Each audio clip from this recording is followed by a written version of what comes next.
తక్కువ మోతాదైనా సరే సరిపోయేటువంటి విటమిన్లు మన శరీర ఆరోగ్యంలో కీలకమైన పాత్ర పోషిస్తూ ఉంటాయి.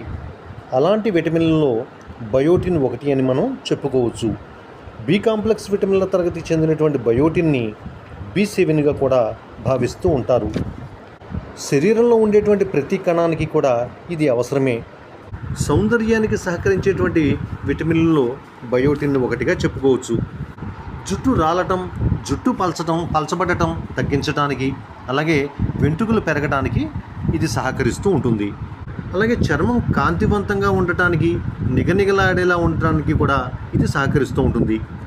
అలాగే గోళ్ళు అందంగా ఆరోగ్యంగా ఉండటానికి కూడా ఇది సహకరిస్తూ ఉంటుంది. అంతేకాకుండా మన శరీరంలో జీవక్రియలు సజావుగా జరిగేలా చూడటంలో కూడా పాలు పంచుకుంటూ ఉంటుంది. అలాగే మనం తీసుకున్నటువంటి ఆహారం జీర్ణం కావడంలో కూడా సహకరించేటువంటి అవకాశం ఉంది.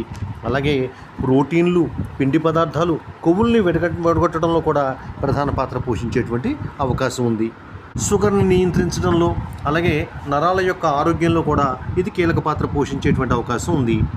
ఇది సాధారణంగా మనకు గోబీ పువ్వు ద్వారా, అలాగే ఆకుకూరల ద్వారా, ముఖ్యంగా పాలకూర ద్వారా, అలాగే వేరుశనగల ద్వారా, బీన్స్ ద్వారా, నట్స్ ద్వారా, సీడ్స్ ద్వారా, చిలకడ దుంప ద్వారా మనకి అందేటువంటి అవకాశం ఉంది. అలాగే పేగుల్లో ఉండేటువంటి సూక్ష్మక్రిములు కూడా కొంతమేరకు దీన్ని తయారు చేసేటువంటి అవకాశం ఉంది. ఇలా బయోటిన్ మనకి అనేక రకాలుగా ఉపయోగపడుతూ ఉంటుంది.